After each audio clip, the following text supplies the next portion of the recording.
매일 수많은 이야기를 듣고 사건을 경험하고 보게 됩니다.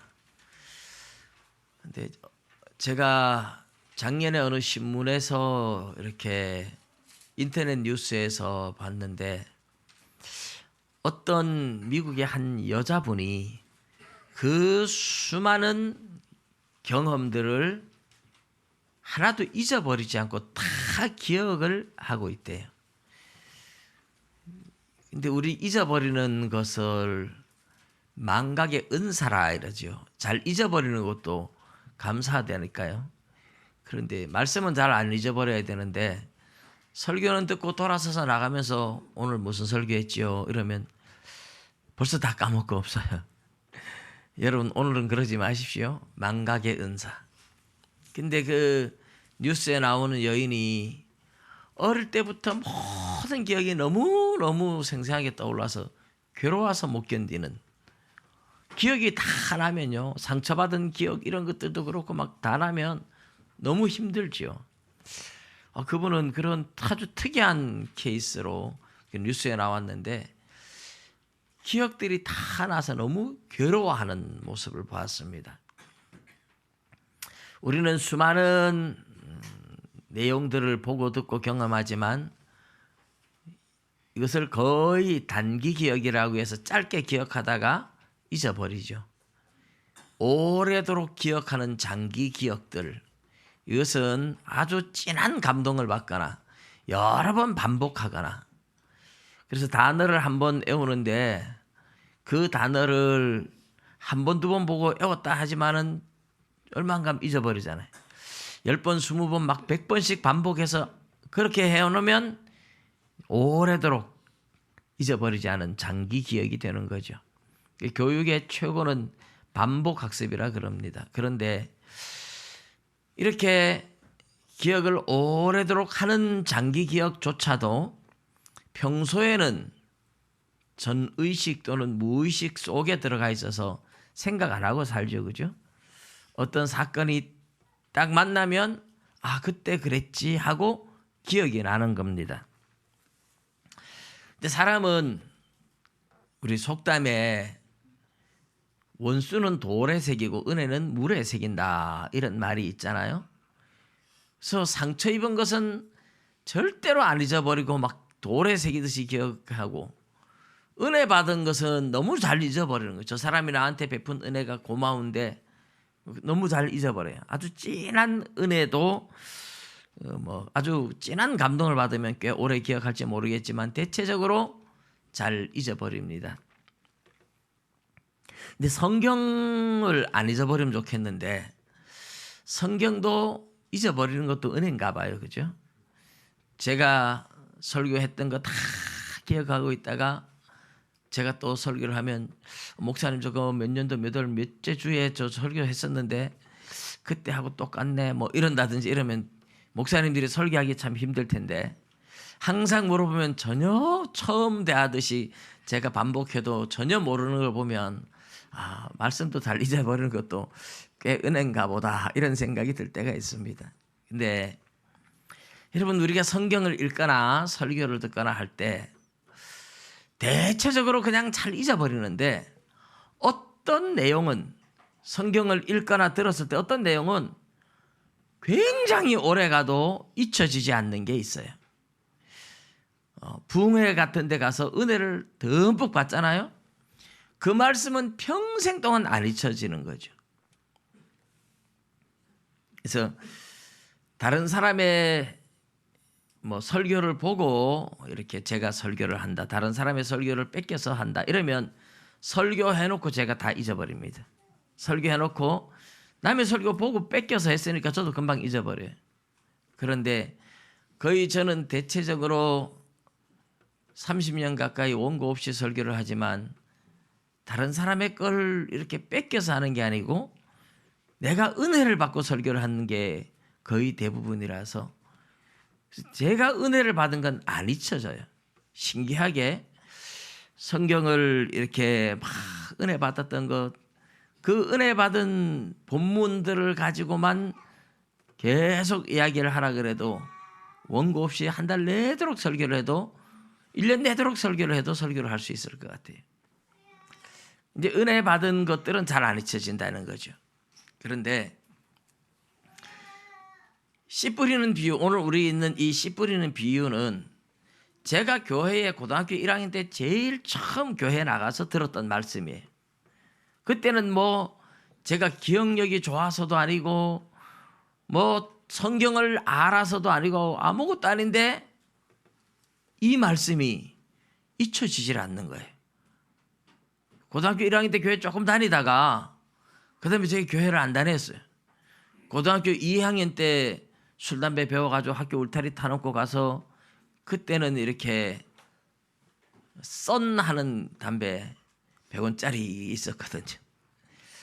돈이 없으니까 그런 100원짜리 썬 담배 사서 피우면서 울타리 타놓고 가서 그러면서 세상으로 빠져가지고 그냥 뭐 세상에서 놀고 즐기고 이러면서 교회를 안 다니는데 한 번씩 조금 힘들 때마다 어려울 때마다 항상 이 말씀이 떠올랐어요.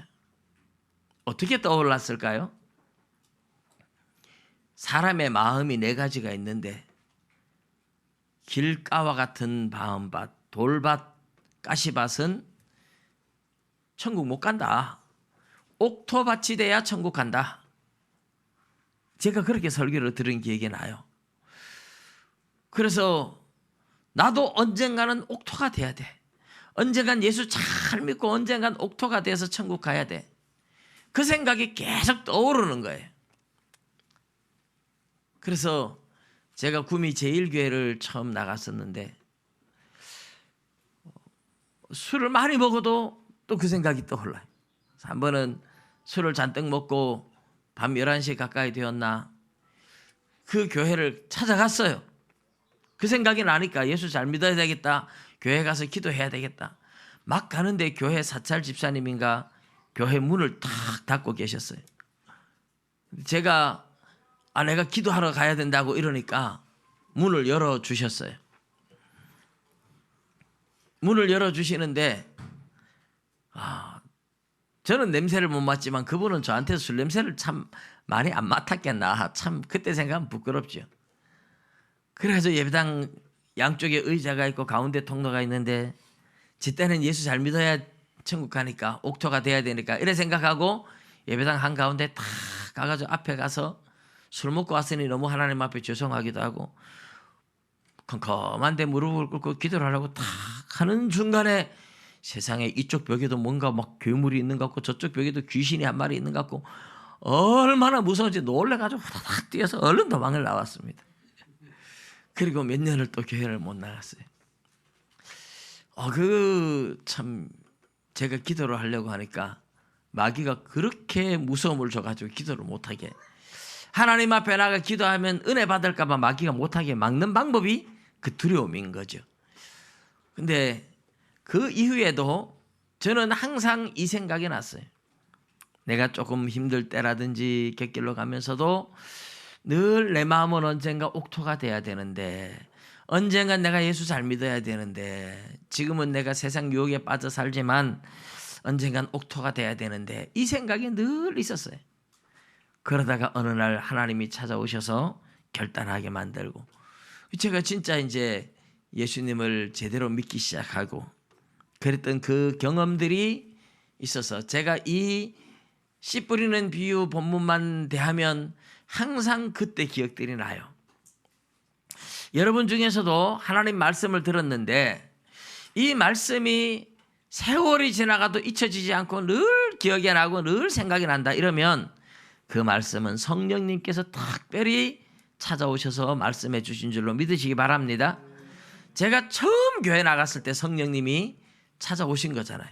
말씀을 통해 저를 찾아오신 거잖아요. 그래서 처음 교회 나간 사람들 물어보세요. 교회 처음 나가서 설교를 들으면서 보면 다 졸아요. 꾸벅꾸벅 졸면서 제가 이제 두 가지 이야기를 들어봐요. 전도를 하다 보면 옛날에 나도 교회 나갔다는 거예요. 근데 교회가 앉으니까 왜 그렇게 졸린지 모르겠다. 내도록 졸다 왔다. 왜요? 마귀가 설교 못 듣게 하느라고 계속 졸음을 주는 거잖아요. 또 한 부류는 교회 가서 설교를 들었는데 뭐가 뭔지 아무것도 모르겠더라. 내가 왜 영어로 얘기합니까? 아니 우리나라 말로 하죠. 근데 왜 못 알아들어요? 우리나라 말로 설교를 해도 뭔 소리인지 하나도 모르겠다는 거죠. 예. 분명히 우리나라 말로 설교를 하지만 무슨 소리인지 하나도 못 알아듣거나 또는 막 졸음이 쏟아져 가지고 도저히 설교를 들을 수 없거나 마귀가 설교를 못 듣게 은혜를 못 받게 하는 방법이기도 하죠.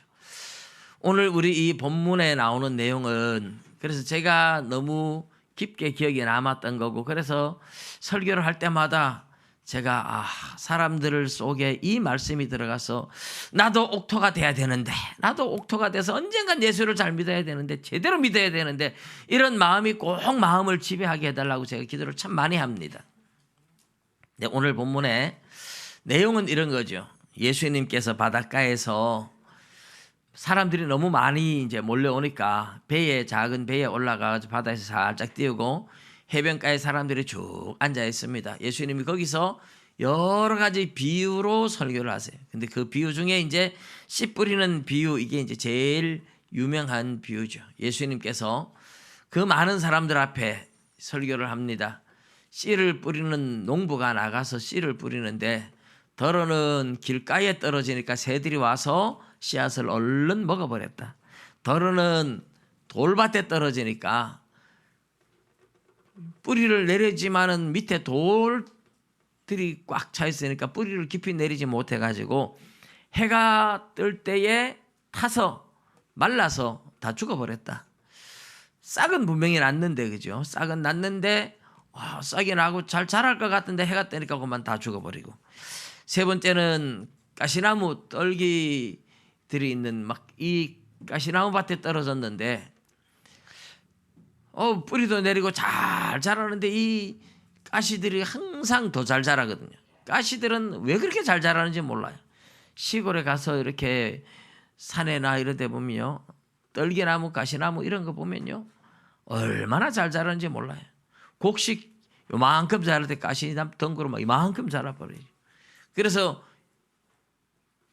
해를 다 가리고 그늘이 져가지고 기운을 막으면 이 햇빛을 못 받으면 식물이 열매를 못 맺잖아요. 그래서 기운이 막혀서 열매를 맺지 못한다. 그런데 옥토밭에 떨어졌는데 이 씨앗은 잘 자라가지고 30배, 60배, 100배의 열매를 맺었다. 예수님이 그렇게 이야기를 해주셨는데 그 다음에 우리 예수님이 재미있는 이야기 한마디 더 하시죠. 들을 귀 있는 자들은 들을지어다. 이래요. 들을 귀 있는 자들은 들을지어다. 그래서 여러분 귀를 만져보십시오. 나도 귀가 있나요? 다 있죠. 그죠? 귀 없는 사람 없으니까. 그런데 이제 그 무리들도 예수님의 비유가 도대체 저게 뭔 소린가. 제자들도 무슨 소린가. 아무도 몰라요. 조용히 혼자 예수님이 계실 때 12제자들이 이제 모여서 예수님과 함께 있으면서 그 제자 중에 한 사람이 이제 묻습니다. 예수님, 오늘 비유한 씨 뿌리는 비유가 무슨 뜻입니까? 우리에게 좀 알려주십시오. 예수님이 너희도 이렇게 깨달음이 없느냐? 그러면서 이제 들려주시죠. 많은 사람들이 듣기는 들어도 깨닫지 못하고 보기는 보아도 알지 못해서 죄사함도 받지 못하고 고침받지 못하고 구원받지 못하게 하나님이 하셨다. 그러면서 이제 이야기를 들려주세요. 들을 귀 있는 자는 들으라 그랬는데 알고 보니까 아무도 들을 귀가 없어서 아무도 못 들었다는 얘기잖아요. 근데 제자들이 그래서 물으니까 이제 예수님께서 들려주시는 겁니다. 사람의 마음을 4가지로 비유를 한 거죠. 마음이 완악한 마음. 우리 마태복음 19장 제가 설교하면서 그런 얘기를 했었죠. 마음이 완악하다는 이 단어가 히브리어의 올람 레바브를 번역한 스클레로카르디아라는 이 말은 마음의 가죽을 의미하는데 마음의 가죽이 너무 두꺼우니까 말씀이 들어가지 못하는 거하고 똑같은 거죠. 길에 떨어진 씨앗은 길이 너무 밟히고 닫아서 단단하니까 씨가 못 들어가는 거죠. 그런 것처럼 사람들의 마음이 온갖 세상의 잡다한 지식과 뭐 사상과 이런 것으로 사람이 한마디로 말하면 너무 교만한 거죠. 마음이 완악해서 씨앗이 못 들어가는 거예요. 말씀이 못 들어간다 이거죠. 그러면 새들이 와서 먹어버리듯이 마귀가 금방 그 말씀을 잊어버리게, 말씀이 이렇게 장기 기억이 되지 않는 거예요. 단기 기억으로 금방 들었다가 금방 잊어버리게 만드는 거죠. 그것이 길가에 떨어진 씨앗과 같다. 돌밭에 떨어진 씨앗은 뿌리를 내리고 싹이 나지만은 잘 자라다가 해가 뜨는 순간에 뿌리가 깊지 못해서 물기를 빨아들이지 못하고 말라가지고 타서 죽으니까, 이것을 예수님 비유로 이제 설명하신 거죠. 이게 환난이나 박해가 올 때, 환난이나 핍박이 올 때 그만 포기하는 사람. 실제로 보면 교회 이렇게 나가다가 뭐 가족들한테, 자녀들이 교회 다니는 부모님들이 야단쳐서 교회를 못 가고, 저도 옛날에 그런 적이 있어요. 교회에 이렇게 나온 아이를 부모한테 허락을 받으려고 이렇게 딱 했다니까 바로 아빠가 이놈 교회 가지 마 그래가지고 탁 캔슬되는 그 경험을 하고 나서는 아이들이 교회 와도 부모한테 바로 얘기를 절대로 안 해야 되는구나. 아이의 신앙이 어느 정도 자랄 때까지, 아이의 신앙이 잘 자라고 나서 그 다음에 이제 제가 이야기를 하고 그렇게 하게 되었던 기억이 있습니다. 이제 아이들은 부모가 뭐 못 가게 막아버리면 금방 못 가니까요. 그런데 결혼을 해가지고도 누가 교회 나가면, 아내가 나가면 남편이 나가면 아내가 막 박해를 하잖아요. 그래서 예수님도 원수가 자기 집안 식구이리라 이렇게 말씀을 하셨잖아요. 그런 경우들이 또 꽤 흔합니다. 그래서 지금 이런 거는 뭐 박해도 아니죠. 박해도 아니죠. 일제시대라든지 로마 시대라든지 예수 믿는 사람을 막 잡아서 죽이고 고문을 하고 그랬잖아요. 그런 고문 속에서 견뎌내기가 얼마나 힘든지 몰라요. 예수님은 그런 사람들의 마음을 돌밭이다 이렇게 비유를 하셨어요. 가시나무 밭에 떨어진 씨앗은 자라긴 잘 자라요. 뿌리도 깊이 내릴 수 있어요. 그런데 잘 자라지만 이 해가 들어오지 못하도록 그늘이 꽉 져 있어서 열매를 맺지 못하는 거죠. 근데 우리가 신앙생활 정말 교회도 열심히 다니고 잘 자라는데, 그런데 이 그늘이 진 가시나무 밭의 비유는 세상의 유혹, 세상에 많은 유혹들이 있잖아요. 재물의 유혹, 돈 때문에 돈에 끌려서 교회를 안 다니는 사람도 있고, 또 쾌락, 쾌락을 즐기느라고, 오락을 즐기느라고. 그러니까 이제 교회 다니는 사람들이 술이나 담배나 노름이나 뭐 여자 관계나 뭐 이런 어떤 유혹들을, 또는 돈에 대한 유혹들, 이런 것들을 이기는 게 박해를 이기는 것보다 더 어렵습니다. 정말 많은 사람들이 이런 유혹을 이기지 못해서, 제가 구미에서 처음 예수 믿을 때에 같은 교회 다니는 집사님이 있었는데, 이분은 교회 와서 그렇게 울면서 회개를 해요. 하나님, 내가 막 잘못했으면 막 땅을 치고 동거하고, 그리고 돌아가면 시장에서 오징어 장사를 했거든. 돈 잘 벌었습니다. 사람들이 이렇게 생선 사러 오면 뭐 이 빨간, 우리나라 말로 뭐라 그럽니까? 일본 말밖에 생각 안 나네. 다라이에다가 구멍 뚫어서 끝매 가지고 고기 싣고 다니면서 그 위에 큰 도마 하나 놓고, 이거 얼마입니까? 그럼 이거 싸게 드릴게요 하면서 꺼내가지고 벌써 대가리 잘라버립니다. 자르니까 안 살 수가 없는 거예요. 그래서 장사를 정말 잘해요. 돈도 잘 벌고. 근데 돈이 조금만 생기면 바로 노름하러 갑니다. 그래가지고 돈 다 잃어버리고 하나님 앞에 나와서 그렇게 울며 회개하고 수없이 반복을 하더라고요. 진짜 이게 해도 너무한다. 내가 봐도 나도 비슷한 인간이지만 그래도 저 사람 정말 너무하는 거다. 저 사람 언제 사람 되겠나? 그런데 그 사람이 지금 목사가 돼 있어요. 구미 상모 쪽에 필라델피아 교회 개척을 해가지고 목사가 되어 있습니다. 몇 년 동안을 제가 그렇게 본 게 한 4, 5년을 그래 봤어요. 회개하고 돌아가서 장사해서 돈 벌어서 노름하고 또 와서 또 회개하고 돌아가서 또 장사하고 또 돈 벌어서 또 노름하고 계속 그러는 거예요. 너무너무 오래 그랬어요. 그러니까 저 사람은 회개할, 우리가 사람이 볼 때 저거 인간 안 된다 이런 생각할 때가 있잖아요. 저건 인간 되겠나? 인간 안 된다.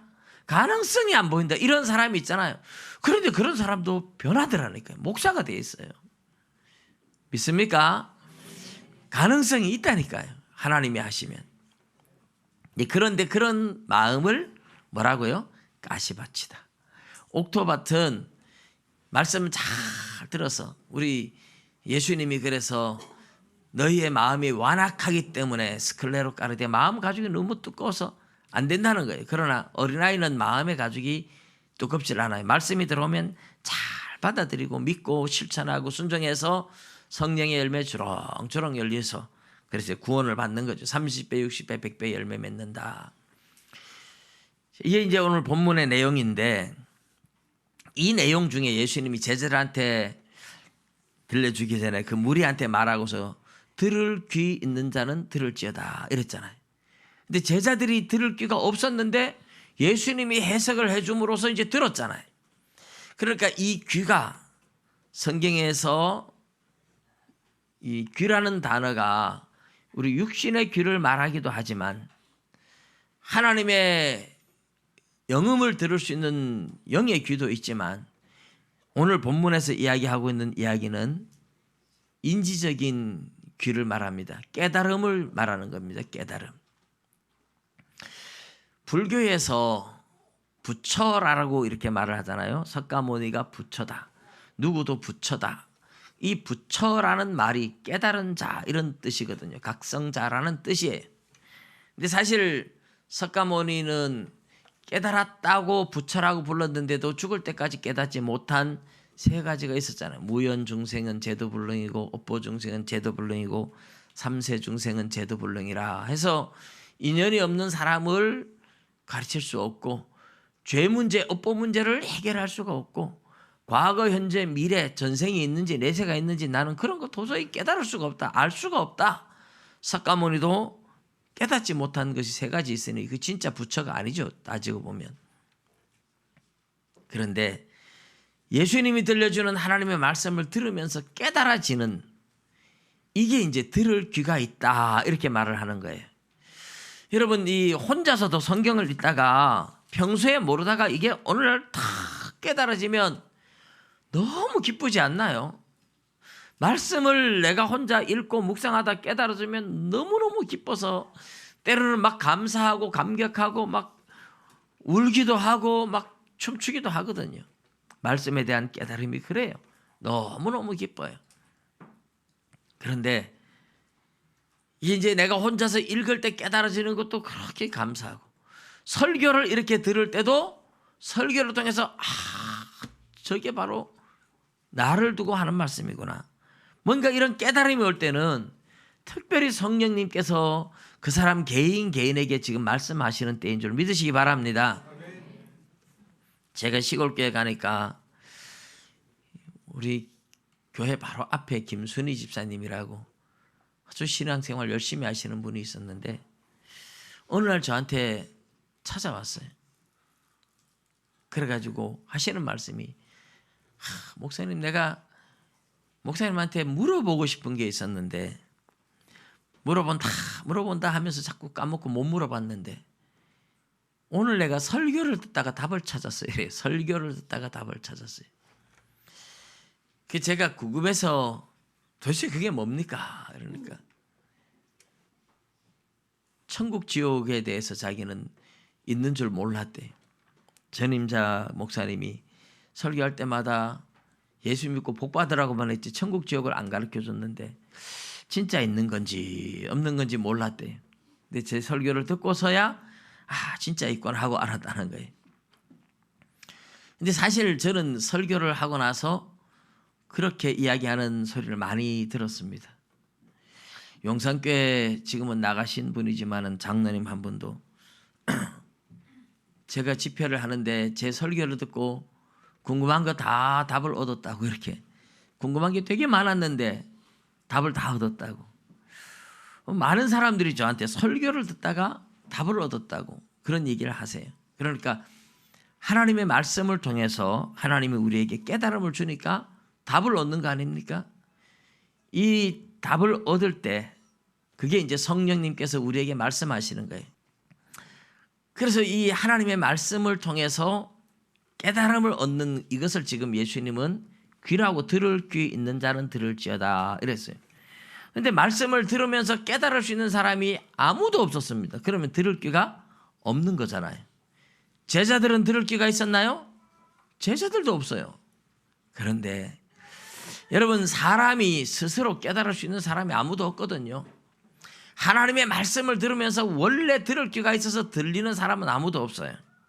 들을 귀 가진 사람은 아무도 없어요. 그런데 우리에게 하나님의 말씀을 깨닫게 만들어주는 분이 계세요. 성령님이거든요. 성령님이 깨닫게 만들어주는 것을 보고 우리는 신학적으로 성령의 조명이라 그래요. 조명. 우리가 캄캄한 밤에 후라시불 쫙 비춰서 보게 하면 그 조명이 비추면 아, 여기 뭐가 있구나 알잖아요.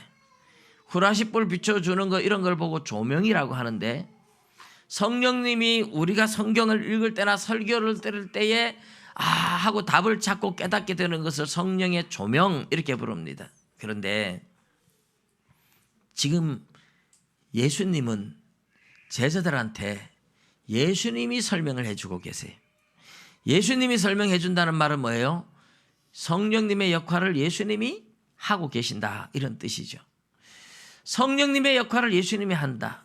그래서 성령님이 또 다른 파라클레토스, 요한복음 14장에 보면 내가 가면 다른 보혜사를 너에게 보내주겠다 이래요. 예수님도 보혜사. 요한 1서에 가면, 요한 1서 2장에 가면 예수님을 보혜사라고 불러요. 파라클레토스, 우리에게 대언자 파라클레토스가 계신다. 그래서 하늘나라에서 우리를 위해서 변호해 주시는 예수님도 파라클레토스, 성령님도 파라클레토스, 보혜사라고 이야기를 하는 거죠. 그러면 예수님이 보혜사로서 제자들한테 말씀을 깨닫게 만들어주는 거죠. 해석해 주는 거죠. 이렇게 해석해 줌으로써 들려오는 거예요. 그게 이제 들을 귀가 있는 자입니다. 근데 이제 오늘 우리들에게는요, 예수님은 하늘나라로 올라가셨지만 성령님을 보냈는데, 성령님이 어떤 사람한테는 조명해줘서 깨닫게 만들고 어떤 사람한테는 아무리 들어도 깨달음이 없고, 그럼 뭐예요? 들을 귀 있는 자는 누굽니까? 결국은 내가 원래 귀가 있는 게 아니라 하나님의 은혜를 입은 자만 들을 수 있다 이런 뜻이에요. 성령님이 깨닫게 해주고 예수님이 들려주고, 그리고 예수님이 제자들한테 이것을 해석해 주면서 너희에게는 이 비밀을 허락했지만 세상 사람들, 다른 사람들한테는 이것을 깨닫도록 허락되지 않았다는 거죠. 너희들은 들을 귀가 있지만 사람들은 들을 귀가 없다 이런 뜻이에요. 예수님이 보혜사로서 제자들한테는 해석을 해줌으로 제자들은 들을 귀가 있고, 다른 사람들은 들을 귀가 없어요. 왜? 성령님이 깨닫게 안 하면 아무도 못 깨닫거든요. 그래서 우리는 복음을 비밀이라 그래요. 공개된 비밀이에요. 복음은 다 공개됐어요. 다 공개됐는데 성령님이 깨닫게 하지 않으면 아무리 봐도 못 깨달아요. 그래서 이게 미스테리 비밀입니다. 공개가 안 돼가지고서 비밀인 것 같으면 시크릿 비밀인데, 공개가 다 됐는데도 들으면서 보면서도 뭔 뜻인지 이해가 안 되는, 이게 미스테리예요. 복음은 그런 비밀입니다. 근데 오늘 저와 여러분에게는 하나님께서 성령으로 우리에게 깨닫게 했고 들을 수 있게 열어주고 계시기 때문에 복 있는 자인 줄 믿으시기 바랍니다. 근데 이제 제가 지금 이렇게 설교하는데도 그래도 뭔 소리인지 하나도 못 듣는 사람, 목사님 설교가 뭔지 뭐가 뭔지 난 도무지 모르겠어, 이런 사람은 아직까지 참 걱정이 태산이죠. 태산도 걱정이고 걱정도 태산이고, 한참 더 하나님 앞에 귀를 열어달라고 기도하셔야 될 분들입니다. 그런데 내 귀에 들려온다고 내가 복 있는 자죠. 들려오니까 깨달아지니까 그렇다고 다 된 게 아닙니다. 들려와도 이해가 돼도 깨달아져도 결단이 필요합니다. 결단하지 못하면 이해가 돼도 옛날에 저처럼 갈등만 합니다. 옛날에 그 어느 집사처럼 깨달아지니까 회개하고 돌아가가지고 똑같이 또 죄에 빠지고 결단하지 못하고 계속 같은 죄에 빠져가지고 살면 깨달아도 소용이 없습니다. 귀가 있어도 소용이 없습니다. 들려와도 소용이 없습니다. 여러분, 오늘 우리가 하나님의 말씀이 들려오고 내 귀에 들려오고 깨달아질 때에 제일 중요한 거는 내가 결단하는 거예요. 결단. 그래, 내가 하나님 말씀대로 이제부터 살겠다 하고 딱 결단하는 순간 하늘 문이 열려지는 줄 믿으시기 바랍니다. 저는요 그렇게 8년 동안 그렇게 살았어요. 깨닫고 이해가 되는데도 결단하지 못하고 그렇게 세상에서 살았어요. 그러다가 어느 날 하나님이 찾아와서 저에게 결단하게 해주셨죠. 제가 결단하는 그 순간 다른 세상이 열렸습니다. 그래, 이제부터 내가 예수 믿다 죽어도 나는 이제 예수를 믿을 거야. 예수 믿으면 천국 간다고 하는데 나는 죽어도 이제부터는 예수를 제대로 믿을 거야. 그래서 제가 그날 결단을 하면서 오늘부터 술도 끊고 오늘부터 담배도 끊고 오늘부터 주일 지키기 위해서 회사에서 아무리 일을 시켜도 내가 주일날은 목숨 걸고 교회 나올 거고 이제는 내가 11조도 할 거고 그때는 제가 교회도 제대로 못 나오고 띄엄띄엄 다니고 11조도 못하고 술 담배도 못 끊고 그렇게 하면서 교회를 띄엄띄엄 다녔어요. 그런데 그런 생활을 할 때는 내 안에 평화가 없었어요. 내 안에 기쁨이 없었어요. 내 마음에 결단을 하면서 오늘부터 내가 하나님 제대로 믿을 거야. 오늘부터 내 마음은 옥토야. 딱 결단하고 나서 술도 끊고 담배도 끊고 11조도 하고 주일 성수도 제대로 하고 나중에 회사가 주일 지키는 것 때문에 너무 힘들어하니까 제가 사표를 내고 나왔었죠. 그런데 제가 그 결단을 하나님 앞에 확실하게 결단하는 순간에 말할 수 없는 평화가 하늘로부터 제 마음에 임했습니다. 믿으시기 바랍니다. 내가 예수님을 오늘부터 목숨 걸고 제대로 믿겠다고 결단하는 순간에 내 안에 이미 천국이 이루어졌고 세상은 그렇게 아름답게 변해 있었고 내 안에 말할 수 없는 기쁨과 감사와 감격이 열려지기 시작했어요. 그래서 옛날에 이 기쁨이 오기 전에 담배를 끊으면 세상에 무슨 낙으로 살까 이 생각이 들었거든요. 여러분, 이 담배를 피우는 게 스트레스, 회사에서 일하다가 스트레스 받으면 그 스트레스 받으면 담배 한 대 피우면 막 스트레스가 가시는 거예요. 밥 먹고 속이 답답하다 담배 한 대 피우면 막 속이 시원한 거예요. 그러니 이런 담배를 끊으면 무슨 낙으로 살까 이 생각이 들거든요. 여기 웃으시는 분들은 경험이 다 있으신 분들인데 그런데 제가 마음에 천국이 밀려오고 기쁨이 밀려오니까 담배 없어도 내 마음이 항상 기쁜데 저절로 담배가 끊어지는 거죠. 저절로 술도 끊어지고 주일 성수하게 되고 11조 하게 되고 이렇게 제가 결단하면서 말할 수 없는 기쁨과 감격이 제 안에 그때 몰려왔었습니다. 그날 이후로 제가 하나님 앞에 주일 성수를 빼먹은 적 없이 오늘날까지 주일을 꼬박꼬박 지키고 있습니다. 하나님이 그렇게 은혜를 주시고 목회자의 길을 가게 하셨어요. 여러분, 말씀이 들려옵니까? 말씀이 이해가 됩니까? 말씀이 깨달아집니까? 깨달아지는 사람이 아직 몇 사람 없네요. 2사람만 있는 것 같아요. 안 깨달아지십니까? 이 말씀이 이해가 되십니까? 깨달아지십니까? 그러면 결단하시기 바랍니다. 말씀이 깨달아지면 그 말씀대로 살기로 결단을 하셔야 진짜 옥토밭이 되는 겁니다. 결단을 해야 진짜 내 안에 천국이 이루어지는 겁니다. 결단을 해서 내 안에 진짜 옥토밭이 되고 천국이 이루어져서 여러분의 삶에 성령의 열매가 30배, 60배, 100배 주렁주렁 열려서 천국을 누리며 살아갈 수 있기를 주님의 이름으로 축복합니다. 기도드리겠습니다.